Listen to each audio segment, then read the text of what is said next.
Hello and welcome to a special episode of the Strettycast. I'm delighted to be joined by Ben Jacobs. Ben, you've been covering the story about the takeover for, I suppose, the best part of 6 months now. Before we dive into it, how are you keeping? I suppose you're probably tired from it all.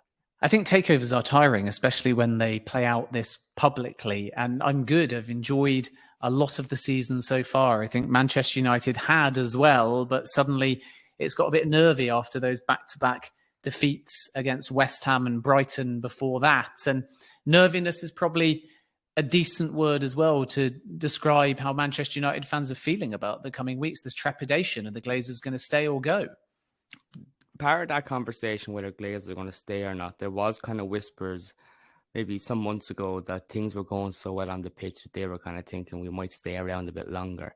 They've gotten a bit quieter, and I think since the third rounds of bids, there hasn't been so many briefings about the Glazers staying, maybe in a smaller capacity, but the kind of hedge funds have gone kind of quiet. Would I be correct in saying that? Well, I think it's very normal at this stage, and people tend to look at a takeover a little bit like a transfer. So if there's 48 hours of silence, there's panic. And in essence, this is a business transaction, and we do have to be careful about translating it for ease into transfer terms. So because you have a process that has lots of different types of bidders, the manner in which it transpires is often a bit more confusing, and the deadlines are soft. And with Manchester United also being a publicly listed company, any credible offer, whether part of the process or after it, still does have to be considered until any kind of definitive deal is done and ultimately paperwork is signed. So the April the 28th deadline should not be seen as hard or fixed, and nor should any resolution after it. And as a consequence, the 7 to 10 day period in which the hope is that there might be a preferred bidder is fluid and flexible. And the reason for that is because only Sheikh Jassim and Sir Jim Ratcliffe had an April the 28th deadline. So option one, there's a bid on the table that the Glazers are prepared to accept, and then a preferred bidder will be established and things will move quite quickly. Option number two is that there's almost a deal on the table from one of those two groups, and then there might be some more back and forth necessary. And option number three is that neither of those groups have satisfied the Glazers, in which case you could get a bit of gamesmanship and trying to get them to up their offers.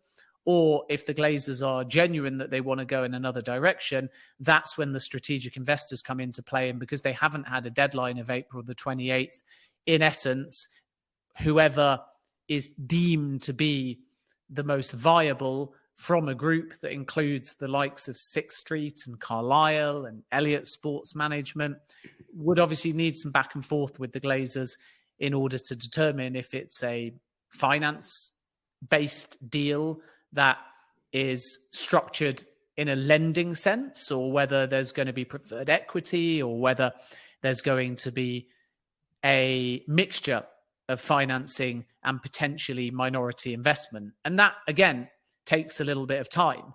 And the final thing that could happen is just no sale.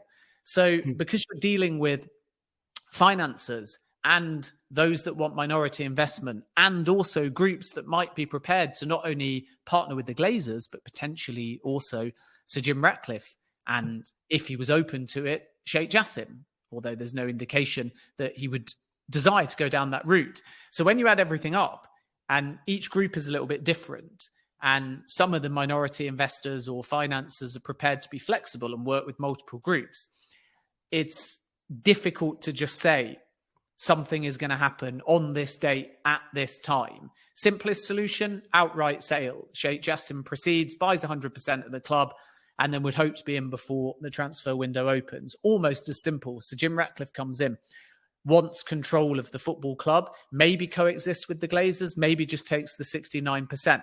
And again, it could move quite quickly. But if the Glazers aren't happy with either of those valuations of the club, before you get to that stage, a potentially private extra level of negotiation, maybe direct engagement might be necessary. And then if it's none of those options, then the groups waiting in the wings almost haven't been under a final deadline. So that might take a bit more time. And I think the last thing I'd say is that if it isn't to be Sheikh Jassim or Sir Jim Ratcliffe, the time goes out the window a little bit. And the reason for that is because if there's a change of control or ownership, then obviously speed's of the essence, because both of those groups want to be in before the window opens. But if it's any other option, then to an extent, from a structural and operational point of view at the football club, it's business as usual, because the Glazers would be the controlling owner.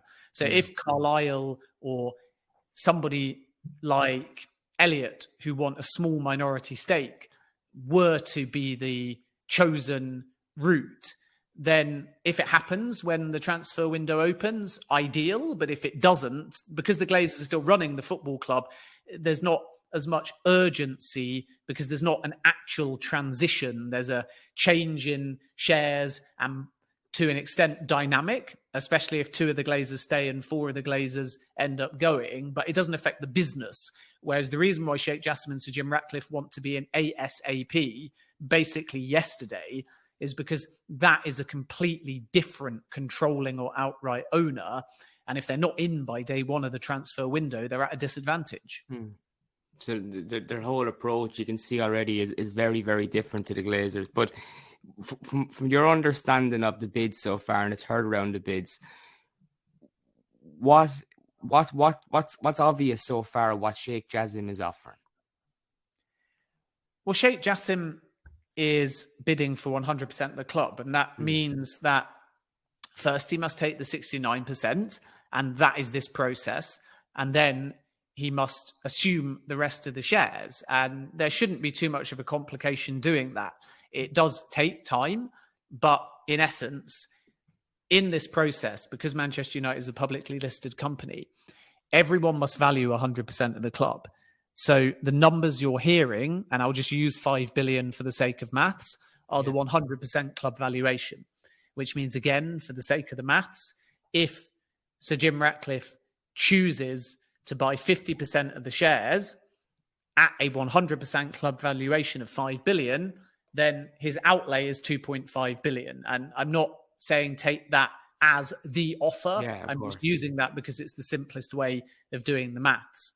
So the feeling with Jassim is that if the 100% valuation is good enough to take 69% of the Glazers shares, then it won't be a problem to then satisfy the other minority shareholders, which will allow him to get to 100% of the club without any serious opposition. It's never guaranteed, but it is highly, highly likely. And I've spoken to a number of minority shareholders who are of that belief, that they won't be standing in any way to stop Sheikh Jassim getting to 100%. And he also doesn't need 100% because there's a legal term called squeeze out process. And once you've got to a set percentage, then if there is small opposition, you can push them all out and delist all of the public shares.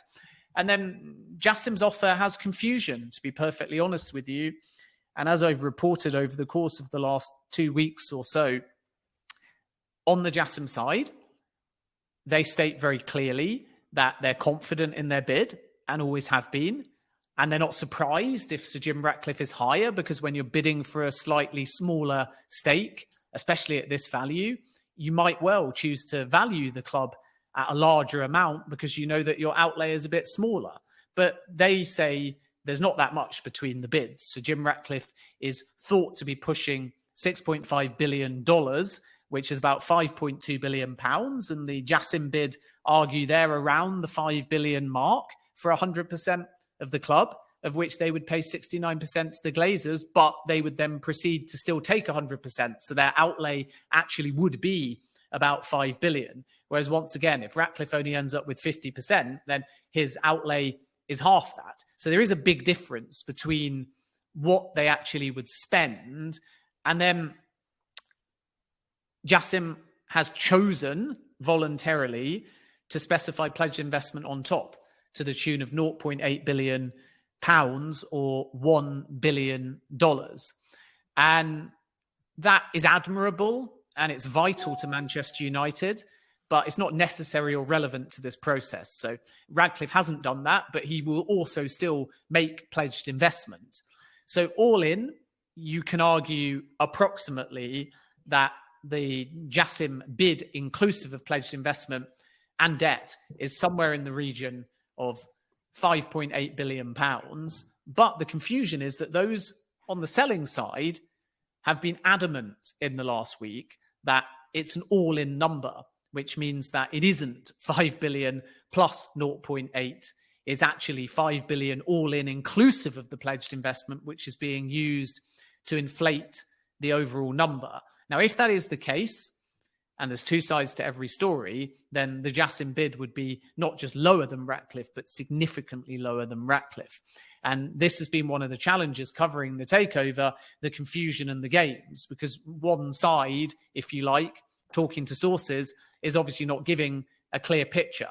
So either Jassim isn't who he says he is and the number's a lot lower, or the number is being painted as lower in order to get Jassim to go higher. And another theory is the number might be painted as lower because if the Glazers sell to anyone other than Jassim, it could well be a scenario where at least two of them stay.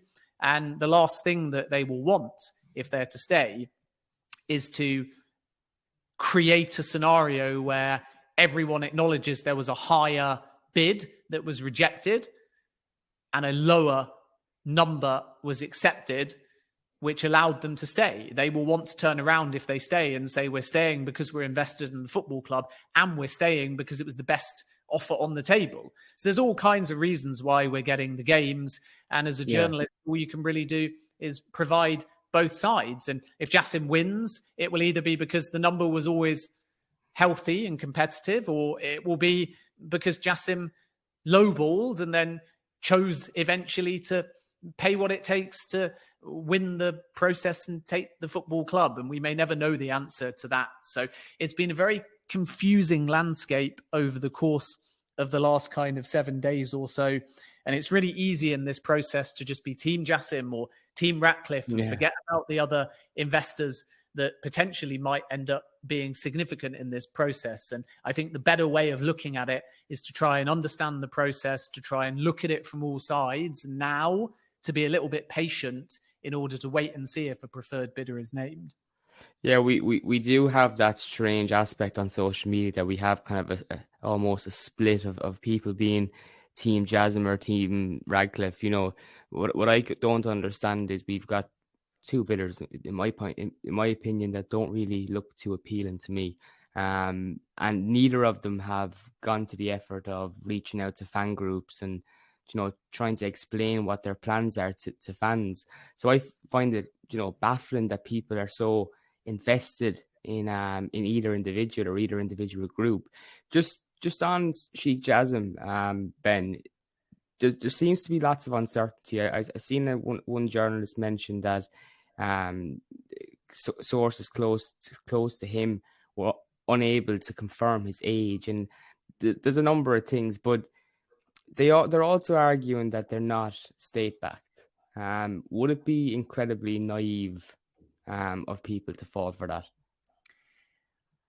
Well, I think that as we saw with the Newcastle United takeover, there is separation in a legal sense and separation in a practical sense. And if we're talking practically, of course, the Sheikh Jassim bid is backed by the Qatari government. There's nothing in theory wrong with that, as long as UEFA are satisfied and they pass the owners and directors test. But part of the owners and directors test is not only looking at the listed directors, but who has ultimate control over the club. So it can complicate matters if Sheikh Jassim says he's a private individual and the Premier League feel like there are wider stakeholders at play.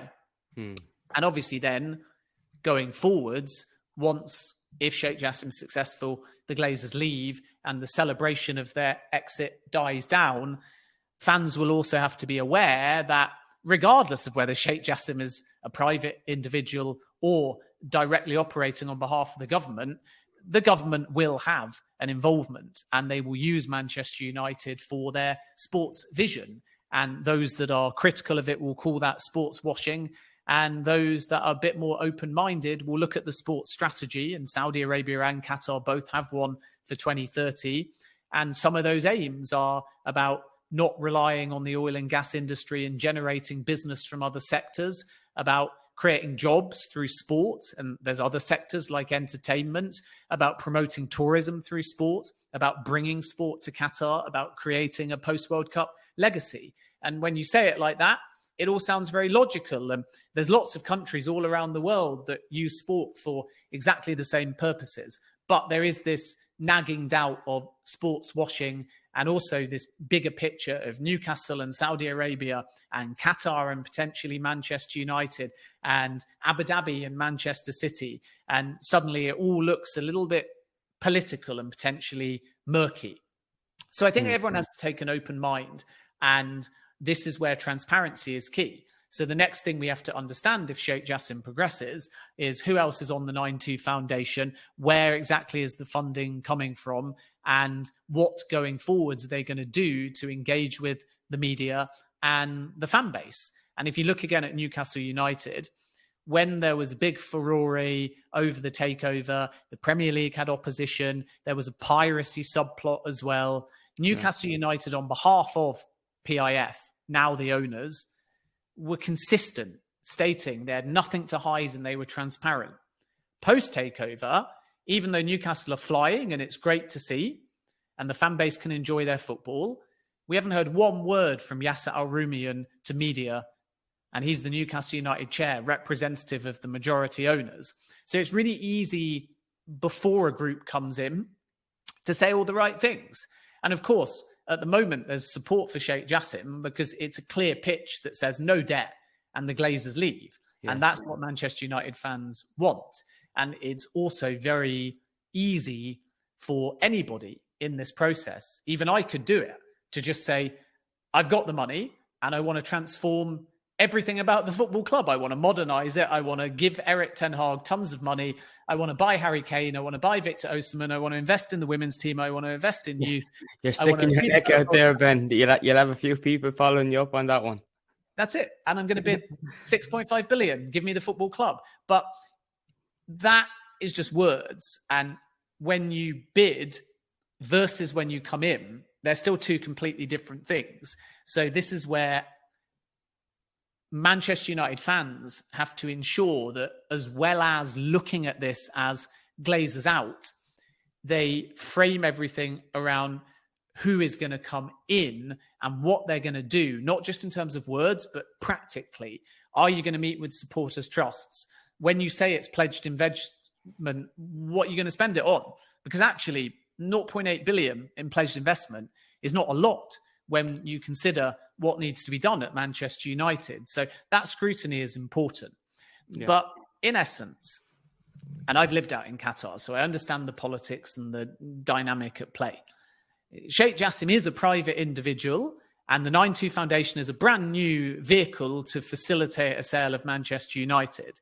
And if successful, we will then see that vehicle develop and move in lots of different directions. Some of them Manchester United specific, like reporting back to the 9-2 Foundation with a strategy and a bunch of hires within the football club that help facilitate that strategy that are only about Manchester, the Manchester United club and the community. And that will involve, for example, bringing on board a sporting lead. But there'll be other aspects and other people within the 9-2 Foundation, or potentially directly within Manchester United, that have much loftier Qatar-specific aims. And this is where everyone has to understand whether there's legal separation between the Qatar government and the 9-2 Foundation or not, and whether there's practical separation or not, and whether they declare anyone within the government or not. Everything comes from the Emir. So there were two parts to this process. One was the internal Qatar pitch, and two was 9-2 Foundation entering into the Rain Group process. And once they entered into the Rain Group process, it is very much just on paper and legally private individual. But prior to that, anyone who's anyone in Qatar was part of the conversations. Are we going to bid?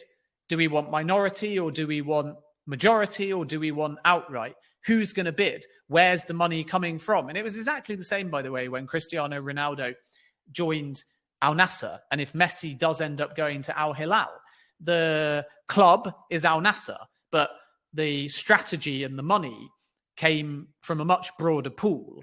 So prior to them actually placing that indicative offer, Nasser Al Khalifi was involved, who obviously is the president of PSG and the chairman of Qatar Sports Investment.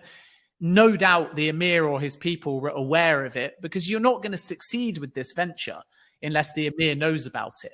So the question is, does he know about it and back it in a blessing sense, or is there a more hands-on government element? And it's exactly the same for Nasser. And this isn't because he's representing PSG or even QSI. It's because if you're doing anything in sport in Qatar, you go to Nasser Al Khalifi, whether that's as a consultant, whether that's for advice, or whether that's in a more formal sense to help you win, because he's the sports expert. He's also feeding back towards the Emir. And that is a long-winded way of saying that you can argue this until you're blue in the face about whether they are directly funded or directly backed by the government, and whether there is a legal separation that is satisfactory to the Premier League, or whether practically it's all just about government and either sports washing or sports vision, depending on how cynically and aggressively you want to term it. And everyone will have a different opinion. So the best thing you can do is be educated about it, understand both sides, give the group a fair chance, because they want to do a lot of lofty and exciting things for the football club, but understand that one key point. There's no such thing as only a private investor, only operating off their own volition.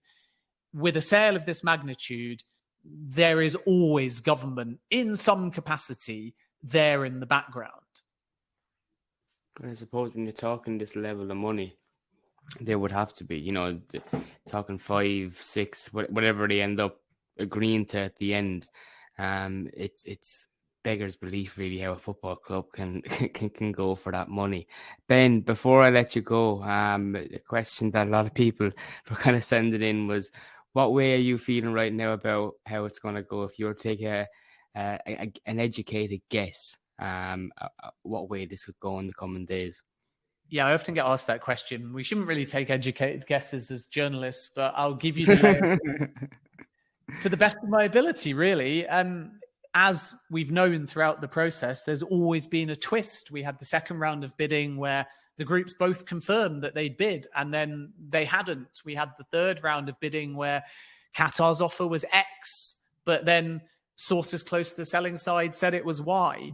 So it's been a process shrouded by confusion, and I've covered many takeovers, and some of them have been done by reign groups such as Chelsea. So I understand the games, and I understand how the media can at times be used to drive up the price or create competitive tension.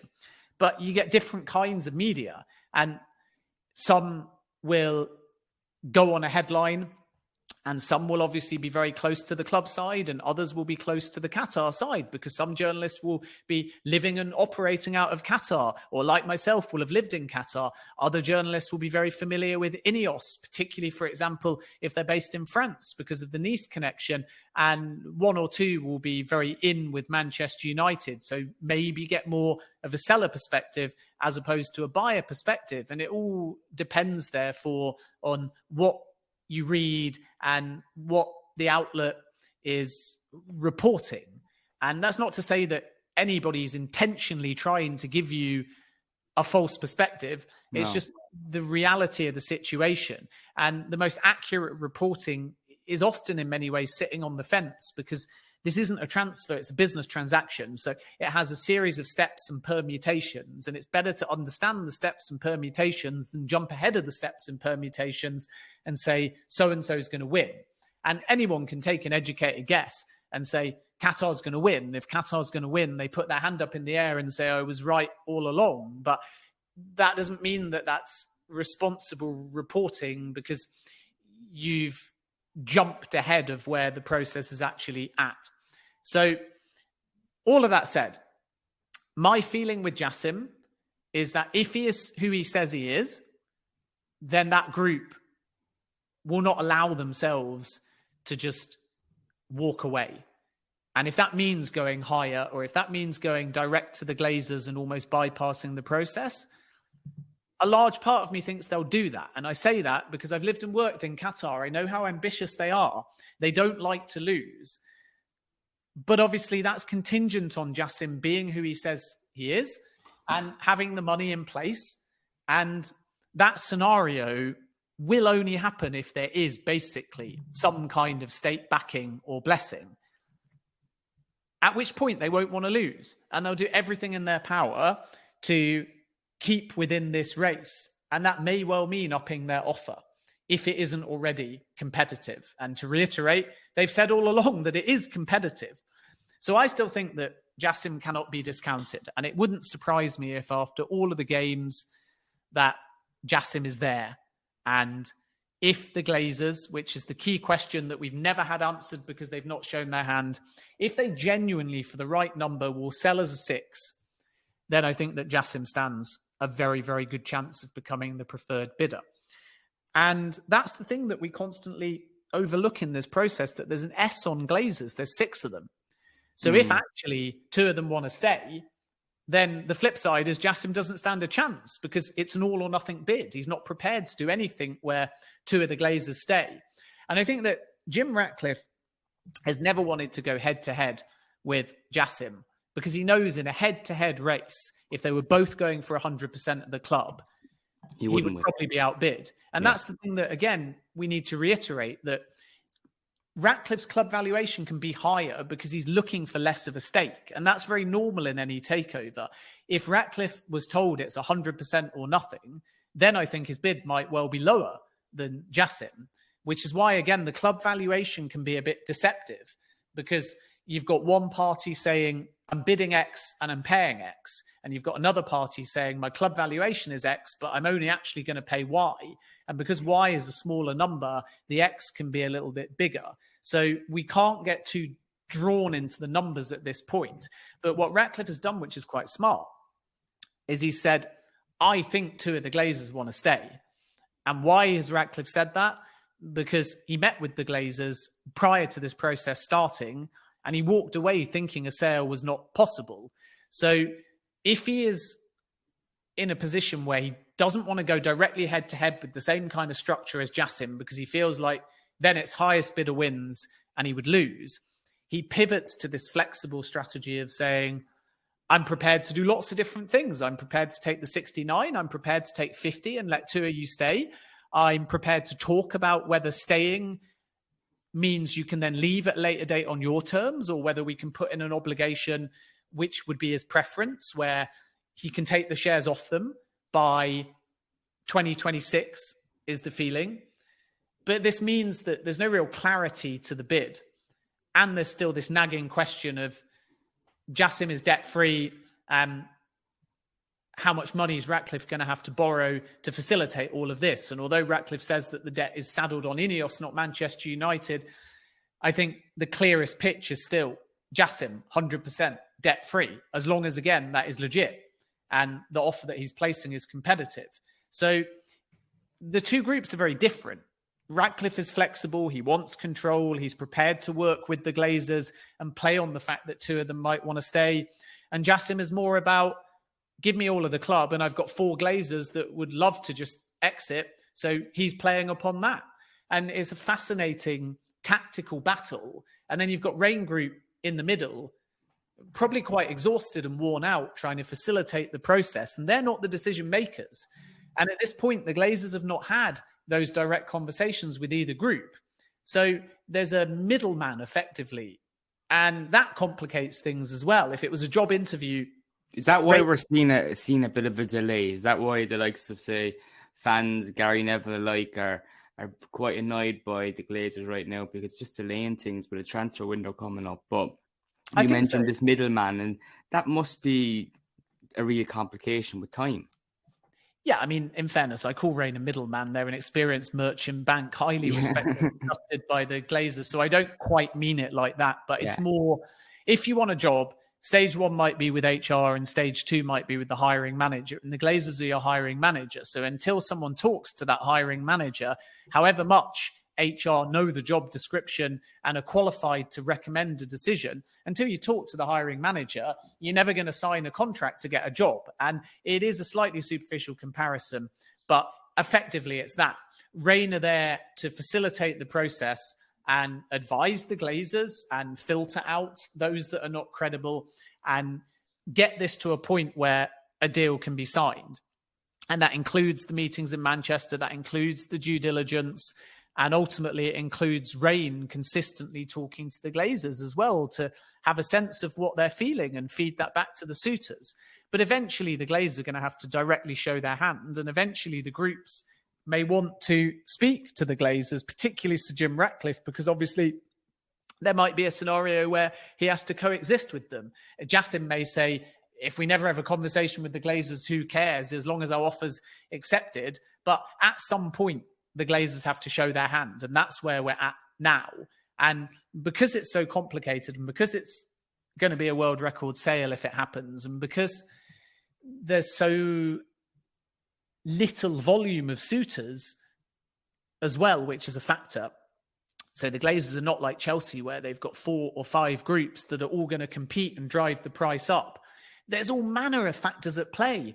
There's 6 Glazers. That's a factor at play. There's the urgency to try and get it done before the window. That's a factor. There's the fact that every group's different. You've got an outright bidder. You've got a controlling bidder. You've got strategic investors, you've got financiers. That's a factor in all of this. And then you've got the finances, and maybe the fact that if there was a higher number, we might have moved. But if it's a lower number in terms of club valuation, perhaps that means the Glazers are saying to Rain, we need you to drive more competitive tension. There's all manner of different things that can contribute. And that is, again, because it's a business transaction that people are judging in takeover terms because it's so public. So when we talk about a delay, I actually don't think there's been much of a delay. I think Rain have done quite a good job in keeping the process on track. And they did with Chelsea as well. But guess what? During the Chelsea process, much like this one, fans are impatient because it's the livelihood of their clubs. And there's so much distaste for the Glazers that maybe everyone is so focused on why haven't they left yet, including Gary Neville, that they're not thinking about this in terms of what does it actually take to do a takeover. And this is maybe my 15th takeover that I've covered, spanning 15 years.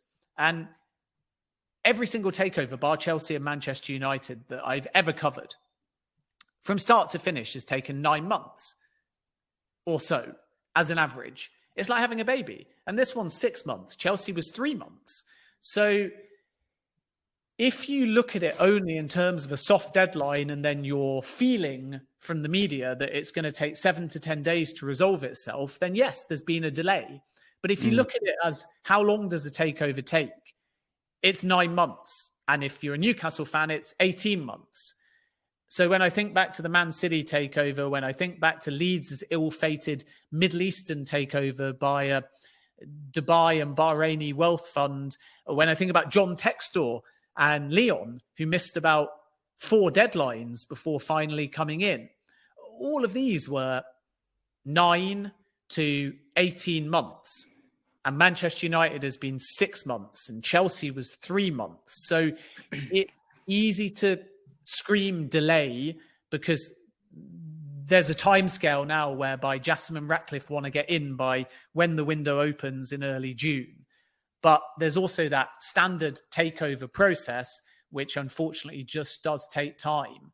And for a takeover to be done in 6 months or 3 months like Chelsea, that is super speed. And I think it's worth emphasizing that. Okay, so I think we're getting the impression there to not expect that and done in the imminent future. Ben, it was a pleasure. No, that's true, actually. Sorry to interrupt you. Like, criticizing it because you think it should be going faster is one thing. And again, it's moving at super speed. But saying nothing's going to get done imminently is not correct, to my understanding either. I think the Glazers will have to show their hand, and we may even learn something this week. But certainly by the middle of May, the Glazers will have to show their hand. Now, does that mean something's going to happen, or does that mean the Glazers are just showing their hand? That's what we have to find out. If the Glazers show their hand and it's no sale, or it's we need more time, or it's we've ruled out somebody, or it's we're now talking to a strategic investor, that's still showing their hand. And if showing their hand is obviously what everyone wants, which is they're going to name a preferred bidder, then the process crystallizes, because we can rule out minority investment, we can rule out financing, we can rule out no sale, and we're back to where we started, which is a straight shootout between Ratcliffe and Jassim. And if they name a preferred bidder that is Jassim, they're gone, and the club is likely to be delisted from the stock exchange. And obviously, if it's Ratcliffe, we have to understand what the structure is, and whether, if two of the Glazers stay, how long they're going to be around for, and what the exit terms may be. So I think Manchester United fans can be reassured that there will be movement, and soon. But even though we've just spoken for about an hour in a complicated process, and context is key, the same questions remain as right at the beginning of the process, which are two questions. One, do the Glazers genuinely want to leave Manchester United? If the answer is yes, I think they'll sell to Sheikh Jassim. If the answer is no, then I think Jim Ratcliffe becomes a very strong contender. And then the second question, which again has been the same all along, is what's the magic number that the Glazers will genuinely entertain a sale at? And if none of the two main suitors meet that number, that's when it gets again complicated and full of another twist, because suddenly all of these other strategic investors come back to the table, because I would be surprised if the process ends with the Glazers leaving empty-handed, because there'd be such an outcry and there would be so much confusion and frustration, and that would impact the stock price as well. So again, minority investment, controlling owner or outright owner, or no sale are the opportunities on the table at the moment. And I think it all comes down to the Glazers showing their hand, which is the next step. And then obviously, if all along for the right number, they're prepared as a 6 to sell, that's when I think that Sheikh Jassim will find a way to get a deal done. And if this has actually been about competitive tension and two Glazers staying, then Sheikh Jassim never stood a chance. So as we've gone through this process, some sources have said that the stalking horse is Ratcliffe, and he's there basically because there's a low volume of suitors and he's needed to drum up tension to get Jassim to go as high as possible, because the Glazers want to sell. And other sources say that Jassim might be the stalking horse, and again is in the process to drive up the price and get Ratcliffe to go higher, because two of the Glazers want to remain. And as I've said many times, if two of the Glazers remain, then there's no possibility for Jassim to win, because he doesn't want to do any deal unless he gets 100% of the club. So we don't know the answer to that question yet. And any journalists can go to any source at this point and dig and get insight. But I can tell you, having gone to lots of different sides, that it doesn't matter how credible your source is. There's different stories and perspectives from people right in the room.